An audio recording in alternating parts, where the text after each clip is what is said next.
That's why this outsourced idea of branding is I think laughable. And the people who really love doing this are the ones that I look around like they would do it no matter what. They would do this even if they didn't have anything to sell. The real question to ask yourself if you should build a brand is, do you even want to get good at making content? Because if that answer is no, you don't even need to start. It's a trend. So for you to come in hot saying that you don't even need a personal brand, tell me more.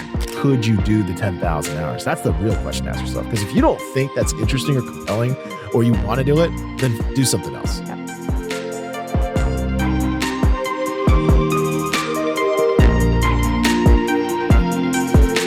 There's only one way to succeed at life, and that is to build your own personal brand. We're about to talk why that's completely false right now, Mission Daily.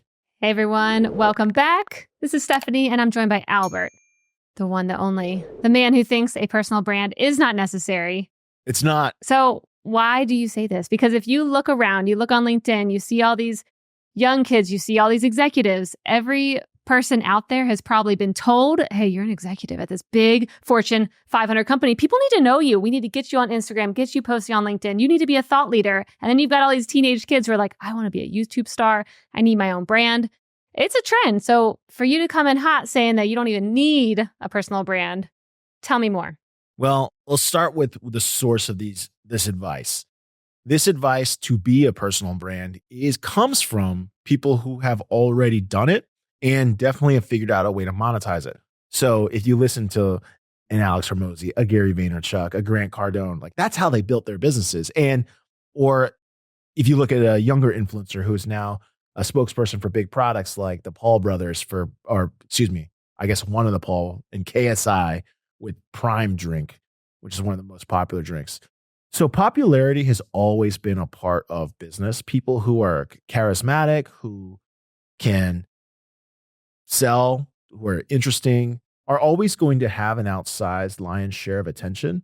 And so this advice started coming about of people wanting to say, hey, I want the attention on me. So that if there's more attention on me, I can sell product. But what's not told about is what if you're not actually good at it? What if you're not interesting? I mean, that's the equivalent if we told all young kids they can all be actors or they could all be entertainers. But the reality is only a handful of people will rise to the top. And so this pressure is, because let me take that back. Of course, it's extremely beneficial if you're well-liked, building a lot of content and people follow you. Of course, that is super beneficial to your business. But this idea that it's required, I think is a fallacy because there's really only a handful of super brand builders like this. And there's way more successful businesses than there are influencers in this category, if you know what I'm saying. Yep. Yeah. I think we've talked about this before. Like if you're not actually passionate about it in a previous episode where we're like, you need 3 things, but passion was one of them. And the people who really love doing this are the ones that I look around like they would do it no matter what. They would do this even if they didn't have anything to sell because they're such a personality or they really love making content and they've been making it ever since the early days when it actually looked pretty terrible.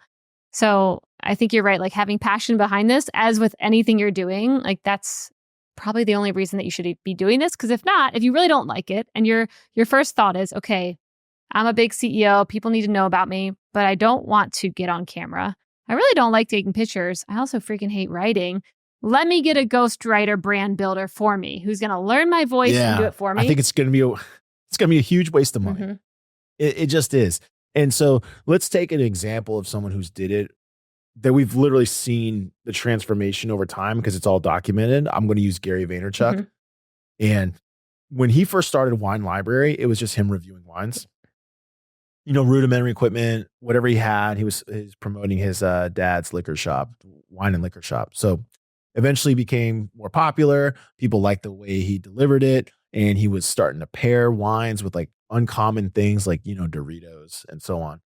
But even he always talks about like 1 is greater than 0, meaning he wasn't building it for a mass audience. He was building it for, even if one person liked what he was making and wanted to buy wine, he thought it was beneficial to himself. And so that level of dedication to making the content is what we are talking about. If you think about every time he made a video, he probably got a little bit better at making the next video. He probably mastered his pitch just a little bit better. So over the course of years of practice, he becomes exceptionally good. He also is fortunate and people like him. They like him and they follow him and so on. So what you're talking about, the CEOs that think they can just outsource a brand to somebody else, it's just so unlikely that this outsourced group will be able to produce unique original content of which embodies you substantially better than somebody who actually is investing their own time and energy into doing that. You know what I mean? Like, who am I betting on? Am I betting on someone who is absolutely dedicated to the craft? Or am I betting on someone who wants to outsource something to somebody else who's probably pretty kind of good at the craft, and then maybe they're so good that I'll be good and better than my competitor? That's just it's unlikely. It's just not likely. Mm-hmm. So for people who are maybe listening and they're like, oh, I'm already going down the path because I was told that I need to build up a brand and I need to have a presence. I mean, how should they think about this instead? Because I mean, I do think there is a line of thought of where the world's headed right now. People are going to want to see, the humans behind some brands. Maybe not all brands, but I do think that's going to be on people's minds when you've got, AI building a bunch of things, building a bunch of chat bots and pretend videos that are people. And it's going to feel like it's a very artificial world. And like, who actually wrote this? I know I'm constantly thinking that on LinkedIn, even if it's someone who has a big following, I'm like, did you write this? Because if you didn't, I feel like I don't care. Like, unless I know it's coming out of your mouth, or, this is something that you really like, or this is a video of you. So I do think people are going to be looking for that human touch, human creativity, and wanting to see who's behind it. And I think that if you don't want to do this, you shouldn't do it. So I think there's a balance, but like, what should they do instead to still maybe have that human-centric touch to their company if they want it, without having to bog themselves down with getting on a mic and, recording and making all this content and writing blogs or whatever? Yeah. So the first thing is, I want to cut the head off the snake, as people might be like, well, you two are doing it. Yeah, podcasting is the entertainment business. So if we're not making content, then what are we doing? Mm-hmm. Okay, so we are in this. We did not care when we weren't getting many, like when we first started doing this together, we were not like, okay, if we don't get a lot of downloads tomorrow, we're not doing it. Like, we're not showing up to the mic because we're not getting downloads. What's the ROI? Yeah. What's the ROI? We had no ROI. We were negative on it in the beginning. We were like, you know what? We're just going to sit here and talk and tell our story and have fun and pivot, change the concepts. And at the end of it, even if it wasn't succeeding in the beginning, I'm like, well, that was still an hour well spent that we either laughed, we learned something new, and we walked away where I'm like, that was a good ROI of my time. So we wanted to do it. It was also, for us strategically, it was a good way to attract like-minded people. Mm-hmm.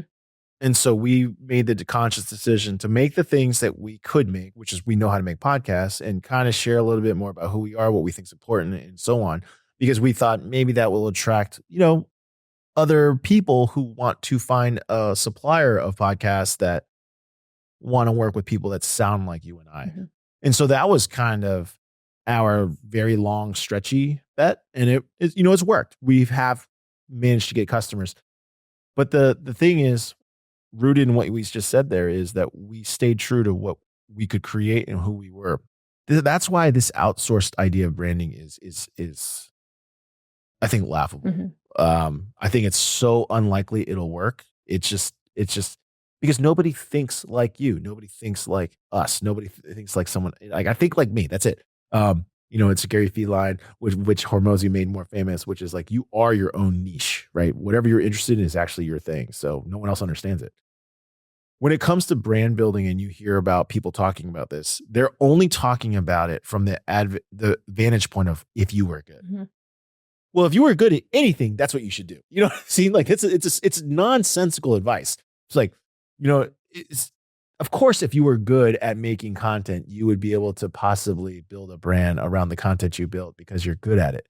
That's no different from me saying I could sell a lot of ice cream if I could make really great ice cream, or I could sell a great music album if I was just really exceptionally good at guitar. Like, it's a nonsensical thing to say. If you're extremely good at the thing, it will help you. Thanks a lot. So the question really is, do you want to even pursue it? Don't say you want the ROI. Yes, the ROI, of course. I think we all want the outcome. The real question to ask yourself if you should build a brand is, do you even want to get good at making content? Because if that answer is no, you don't even need to start. Mm-hmm. Like, why start? Like, you could focus on something else that you are more passionate about. That's how I think about advice for people that want to do this, because I've met people just like you. They asked, "Oh, could you help me build a brand?" I'm like, probably not, because Yeah. Which I just got know what asked. you're about. I got asked that yesterday. Think of Yeah. it. A very successful person too, right? Oh yeah, it's super Throw out some successful. stats. I mean, this person, they have sold, I'm pretty sure 3 companies. They're advising and essentially like leading almost 12 companies. And there's a whole other piece of their background where I was like, oh wow, this dude is legit. And looking for help with brand building, which I'm like, I don't know. I don't know if you need it. It seems like you are getting in every door you need. You are getting pulled into the most innovative spaces. Why do you need that? I don't know. But I do think there is an allure for what we're seeing now. Everywhere you go, every platform you're on, you see like really good videos, engaging. You're getting pulled into it. You're buying things because of it. And you're like, well, it's working for me. I just bought a little crystal light spinny thing that puts lights on the ceiling because of Instagram. So it's working because her video, dang, it was good. So I think people are just seeing that and it's making them be like, could I do this in my space? And it's just an easy thing. It's all around you. And sure, you could if you want to. And you're good at it. And it might take time. That's the biggest thing. Do you want to get good at it? I think that's the fun part about making Fiercely Independent podcast, Mission podcast coming out soon, plug, is when you do the research on these people, you realize they would have done the thing regardless of the success, right? They eventually kind of find success, but it wasn't because they wanted success first. It was because they wanted to do the thing. I talked about Jay Carpenter Burton. He wanted to snowboard 300 days a year. That was like his benchmark goal. That's nothing to do with building a world-renowned snowboarding brand. You know what I mean? I did one of the episodes is on Milton Hershey. The guy, if you read his story, he was so devoted to making candy, like nothing was going to stop him from making candy. James Dyson, who's someone I always admire, he's famous for making 3,127 prototypes of the Dyson vacuum before ever having one that finally he wanted to show to somebody else. That's a guy dedicated to making vacuums. So if you don't have that kind of dedication, you probably won't be that good. Yeah. So like when I follow people like David Perell's a great follow. He teaches people how to write online and he's very successful at it. But he's also a writer. Like he constantly writes, like he never stops. And so he eventually got good at it. So if you were to take his class and write occasionally, I think you're lying to yourself if you think you're going to start the next great Substack because you don't actually like doing that thing. Yeah. Yeah. I like one good example is, I don't know if you've ever seen the marketing behind Liquid Death. We had a couple of their executives on our show, but they just like it. And when I had them on the other show that I hosted back in the day, I think it was the CMO who came on. He was like, I was like, what's your ROI or how do you look at these campaigns? He's like, oh, we don't. They're just fun. Like we just do it because our founders like it. Our team likes it. It's ridiculous. It doesn't even make sense. Like when people are watching videos, they don't know why they're watching these and it's hilarious. And he's like, 80% of them actually just flop. And then we just move on because it's just fun and funny. And I'm like, you guys just love doing it. And the videos that they make really, I think, personify the brand. Like they're bringing such a silly, funny human element to water. And that is the brand. And so I'm like, I have more love just towards that brand because of what they're doing around it. But you can tell they really love it. And it allows that ability to scale because you can bring in people who can make it funny and silly and ridiculous. And it's not just based off who's the founder, tell me their story. Yeah. So Liquid Death's under a little bit of pressure because they have to show some profitability now. But they spent too much on all their crazy marketing. Wop, wop. Yeah, the brain power behind it, though, is really great. I heard the story about, hey, we don't own water. Anyone can come up with water. We don't own aluminum because people said you should talk about how aluminum is infinitely recyclable. It's like, yeah, but the problem is anyone else could say it's aluminum too. So they, of course, and I'm going to, through my lens, say that they became like this like hardcore metal punk rock water is dangerous concept. Because that's the story they want to tell. There was another person I got put onto that I find this ultra fascinating. Like, so the question is he a brand? Here's a fun one. All right. Have you ever heard of the Van Trump report?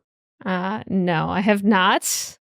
What is this? Okay. It's by a man named Kevin Van Trump, and the Van Trump report, VANTRUMP report.com apparently he was a commodities trader. Okay. Specifically in agricultural products. And he was exceptionally good. just exceptionally good. And so he started writing about it. And he started writing about it and predicting like corn yields and wheat futures and stuff like that. And he's always right. People start finding out about this. And so he's like, oh, I'm just going to, because he was writing about it every day. He writes it. And he started charging money for it, like big money to hear what he has to say. And people are making levered bets into the millions, tens of millions, hundreds of millions off of his advice and winning. So they were willing to pay whatever it took to get this report. Supposedly, the Van Trump report nets him 20 million plus a year. Wow, go him. And what's his brand? Being good at his job. He's really, really freaking good at his job. Sharing it. You know what I mean? Yeah. People don't even talk about is it well written? Like there's no discussion of it. Like he's always right. People are like, I'll just pay the money. He got featured on I got put onto him through another podcast, and just hearing his story, I was like, this guy was just he's just been into ag yields his whole life. That's who he is. Like that's so funny. You know what I mean? I've just been into agriculture like that my whole life. Although he does have he has a life, Kevin Van Trump's life story. He does have that on his website. So it looks like Van Trump is trying. He's trying. I don't know how hard he's trying. I think there's a family photo here with him and his wife and his kids showing. Okay. One post, like he's not dedicating hours of his time building a brand. No, it's just one post here. One post and one comment. Genius. So I mean, this comes back to you're just good at your job and you just keep doing something you love and care about, and the passion behind I want other people to maybe know about this too. That is the brand being good at it. So through one of the other businesses, Diesel Jack Media, we meet a lot of veterans. And a lot of veterans, they look at people that are super famous like a David Goggins, a Jocko Willink, and they think to themselves, why can't I be like that guy?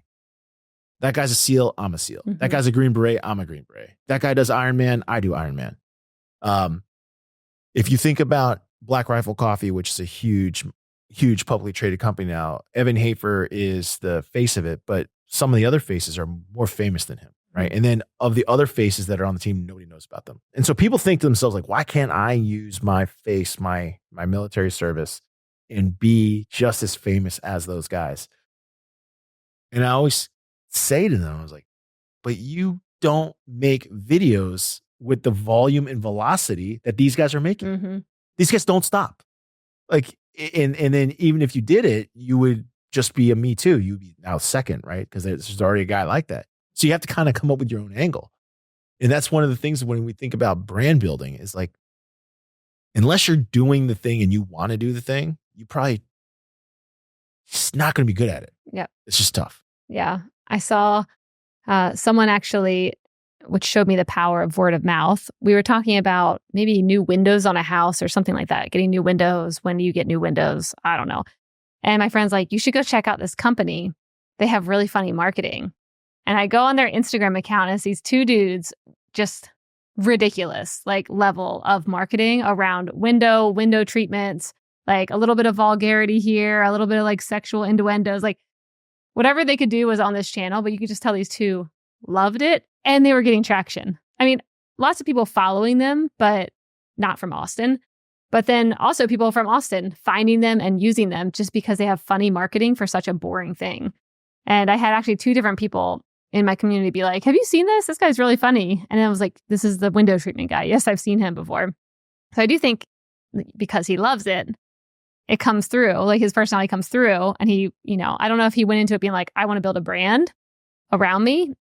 But I think because he liked doing it so much, he kind of stumbled into doing it that way. And I think his company is actually benefiting from it because I'm like, all these things that you have to keep up with around your house, boring. But if someone came and told me they're going to make it funny or like something to be like, okay, I'm going to try it out, maybe I would. But passion behind it though. And no matter what, he probably still would do that even if it wasn't working. Yeah. I mean, so there's Nick Bear also is another one. He's local to you in Austin. He talks about like, it didn't really, it's not like he tried to create a brand. It was more like documentation. He was documenting himself. So Nick Bear is the owner of BPM Supplements. And he does have a genetic advantage, I would say. I'm not saying he doesn't do hard work. He definitely works really hard. but he's huge and jacked, and he's also fast. So he like regularly will clock his marathon runs, and he's like running at 7-minute pace. He's like also like a bodybuilder. He can he get his body up to like 220 pounds.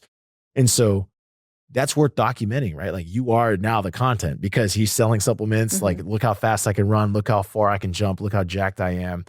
And that works tremendously. But then the exact even bigger company is First Form. And First Form, Andy Frisella only more recently started being the face of the brand because there was a period of time when he was like really overweight, like really over. So like, how are you going to be the face of the brand of a supplement company when you're like overweight and out of shape? And so it's like, is it necessary? A personal brand is certainly helpful, but it's not going to be the reason why someone buys a bad product. It's not going to be the reason why someone chooses a bad service. And it's also, so that's like if you had a good brand and a bad product.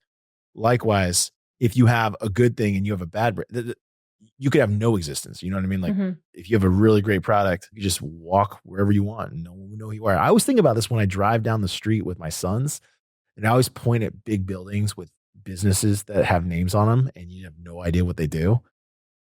Does that guy in there have a brand? I don't even know what the fuck the company does. He's got a big building. You know He must be doing something right. He ain't doing something wrong. I don't know.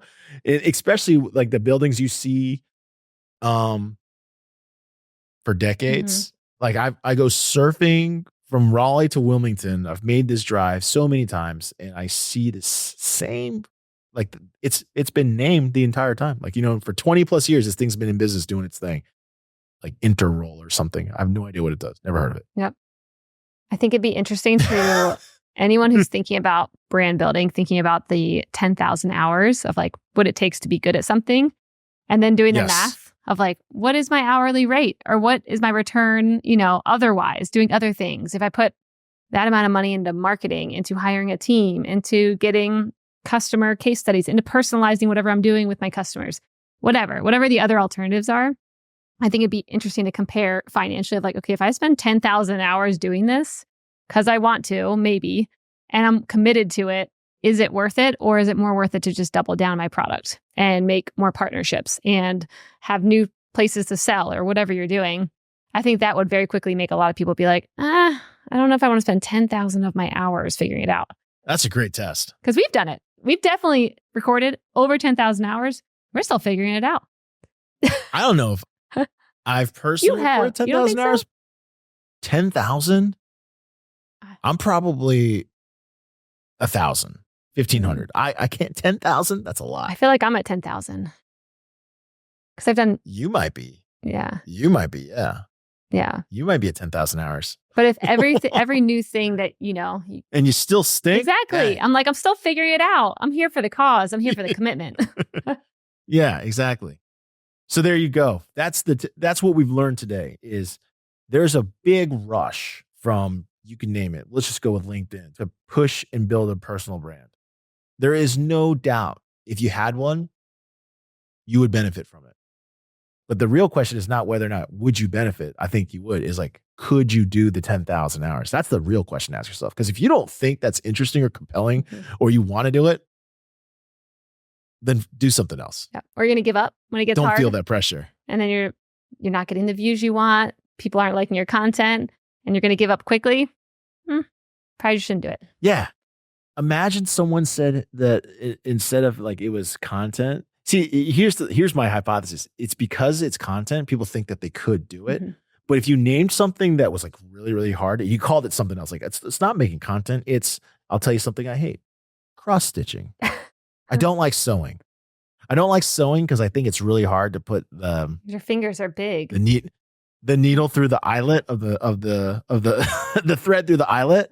If you told me like, oh, you'd be more successful if you could thread 10,000 of these, I'd be like, I want to do something else. Yeah. I would be like, I don't want to do that. Versus if someone said, hey, Albert, you need to spend 10,000 hours surfing to actually be able to ride a surfboard. Boom. Yeah. Sign me up. So use that for life. If you won't spend 10,000 hours doing it and committing and shifting your regardless of outcome, having a good time doing it, enjoying the journey. It's not about the destination. unless you get to that destination and you still maybe are very terrible at 10,000 hours, which maybe could happen, but I don't see how. If you really committed to anything, I think you can learn. No, you would be pretty good. You'd be pretty good. Yeah. You would be pretty good. So, but if you would be pretty good. But that's the whole point, right? It's like the whole point of like the influencer is that it's outcome oriented. It's like, oh, if you had a brand, it'd be easier to sell your stuff. Okay. So how do I get there? 10,000 hours. Long-term thinking. Yeah, I'm not doing it. There you have it. Well, you already are kind of doing it, but yes. I try to put my personality into it. So that's why I don't know if I'm successful. Sometimes it works. Sometimes it offends everyone. Who knows? But 100% of the time, it works some of the times. There you go. Well, with that, I think that we've actually come to an agreement for once on this show that don't do it unless you want to do it. And that's... Unless you more than want to. Unless you're willing to practice. Yep. Practice. 10,000 hours. I'll see you all. Everyone's in this audience is going to be an influencer. I can't wait. Bye. Till next time. Mission Daily.